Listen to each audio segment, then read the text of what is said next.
आगे जो भी मुश्किलात आनी है, मेरे साथ जो भी होना है, मुझे उसकी कोई परवाह नहीं। हजरत नुसैबा रदियल्लाहु अन्हा बहादुर और जंगजू होने के साथ साथ बहुत कॉन्फिडेंट थी। एक बार उन्होंने रसूलुल्लाह सल्लल्लाहु अलैहि वसल्लम से फरमाया कि या रसूलल्लाह, कुरान में मर्दों को बहुत ज्यादा मेंशन किया गया है, जबकि औरतों के बारे में इतना ज्यादा मेंशन नहीं किया गया। तो कुछ अरसे बाद सूरह अहज़ाब की आयत नाजिल हुई कि इन्नल मुस्लिमीन वल मुस्लिमात वल मुमिनीन वल मुमिनात। अगर हम अहादीस का मुताला करते हैं तो हजरत नुसैबा रदियल्लाहु अन्हा से हमें कुछ रवायात भी मिलती हैं। जैसे कि एक बार रसूलुल्लाह सल्लल्लाहु अलैहि वसल्लम हजरत नुसैबा रदियल्लाहु अन्हा के घर तशरीफ लाए। उन्होंने फौरन खाना पेश किया। आप सल्लल्लाहु अलैहि वसल्लम ने कहा कि तुम भी खाओ। हजरत नुसैबा रदियल्लाहु अन्हा ने कहा कि या रसूलल्लाह, मेरा रोजा है। इस पर रसूलुल्लाह सल्लल्लाहु अलैहि वसल्लम ने फरमाया कि जिस रोजेदार के पास लोग खाते हैं, फरिश्ते उसके लिए दुआ करते रहते हैं जब तक कि वो खा न ले। हजरत नुसैबा रदियल्लाहु अन्हा का ईमान इस कदर मजबूत था कि वो इस्लाम के लिए हर वक्त कुर्बानी देने के लिए तैयार रहती थी, चाहे वो कुर्बानी अपनी जात से हो, अपनी औलाद से हो, माल से हो या किसी भी तरह से। यही वजह है कि जब मुसैलमा कज़्ज़ाब ने नबूवत का झूठा दावा किया और अपने सफीर रसूलुल्लाह सल्लल्लाहु अलैहि वसल्लम के पास भेजे और मुतालबा किया कि हम नबूवत को आधा आधा बांट लेते हैं, तो रसूलुल्लाह सल्लल्लाहु अलैहि वसल्लम ने उसके सफीरों को कुछ ना कहा और सफीरों को वापस भेज दिया और अपने 2 सफीर उसकी तरफ भेजे, जिनमें एक हजरत नुसैबा रदियल्लाहु अन्हा के बेटे हबीब इब्ने ज़ैद थे। जब दोनों सफीरों ने मुसैलमा कज़्ज़ाब को रसूलुल्लाह सल्लल्लाहु अलैहि वसल्लम का लेटर दिया,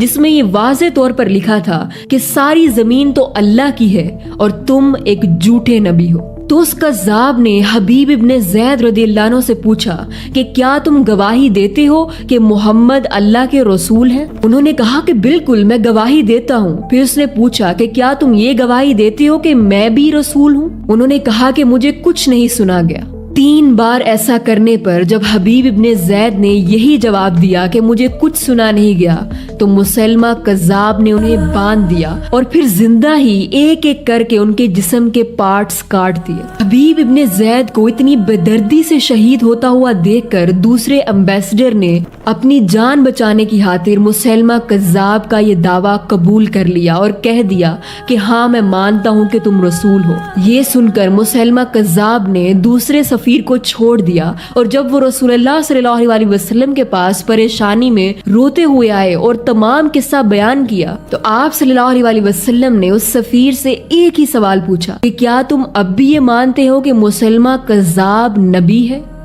तो उन्होंने कहा कि या रसूलल्लाह, नहीं। और आप सल्लल्लाहु अलैहि वसल्लम ने फरमाया और मैं? तो उन्होंने कहा कि या रसूलल्लाह, आप ही अल्लाह के सच्चे नबी हैं और मुसैलमा कज़्ज़ाब झूठा है। अब हबीब इब्ने ज़ैद रदियल्लाहु अन्हु की न्यूज़ हजरत नुसैबा रदियल्लाहु अन्हा को बतानी थी और ये बहुत मुश्किल था कि कैसे उनको बताया जाए। एक माँ के लिए ये एक बहुत दिल दहला देने वाली खबर थी, लेकिन जानते हैं कि हजरत नुसैबा रदियल्लाहु अन्हा ने क्या जवाब दिया? आई prepared him for this moment, कि मैंने तो उसे इसी लम्हे के लिए तैयार किया था। और साथ ही उन्होंने दुआ की कि ए अल्लाह, मुझे इतनी जिंदगी देना कि मैं इस कज़्ज़ाब की मौत अपनी आंखों से देख सकूं। और फिर ऐसा ही हुआ कि रसूलुल्लाह सल्लल्लाहु अलैहि वसल्लम के दुनिया से तशरीफ ले जाने के बाद जब मुसैलमा कज़्ज़ाब का फितना बढ़ता चला गया, तो हजरत अबू बकर सिद्दीक रदियल्लाहु अन्हु ने मुसैलमा कज़्ज़ाब के खिलाफ जंग का ऐलान किया, जिसमें हजरत नुसैबा रदियल्लाहु अन्हा खुद भी शामिल हुई और अपने बेटे अब्दुल्ला इब्ने ज़ैद को भी शामिल किया। और फिर वो लम्हा आया कि वाहशी कातिल हमजा, जो कि बाद में ईमान ले आए थे, उन्होंने नेजा मारकर मुसैलमा कज़्ज़ाब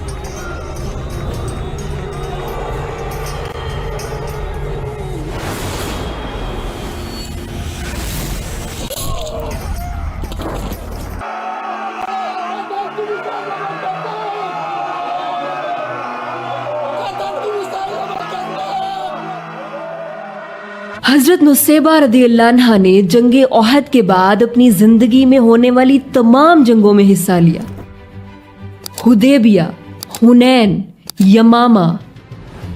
حضرت نصیبہ رضی اللہ عنہا حضرت عمر فاروق رضی اللہ عنہ کے دور خلافت تک زندہ رہی اور انہیں جنت البقیع میں دفن کیا گیا۔ یہ تھی ایک ایسی مسلمان عورت کی کہانی کہ جس کی کہانی جیسی اور کسی کی کہانی نہیں۔ اسلام کی پہلی خاتون جو جنگوں میں مردوں کے شانہ بشانہ لڑی، جس کی تعریف خود رسول اللہ صلی اللہ علیہ وسلم نے کی، جس نے یہ ثابت کیا کہ جذبہ ایمانی جینڈر کو، مرد اور عورت کو نہیں دیکھتا، اور جب دین کی بات آ جائے، جب اللہ اور اس کے رسول صلی اللہ علیہ وسلم کی بات آ جائے تو چاہے جان کی قربانی دینی پڑے، مال کی، اولاد کی، ہر طرح سے بس حاضر ہو جانا ہے۔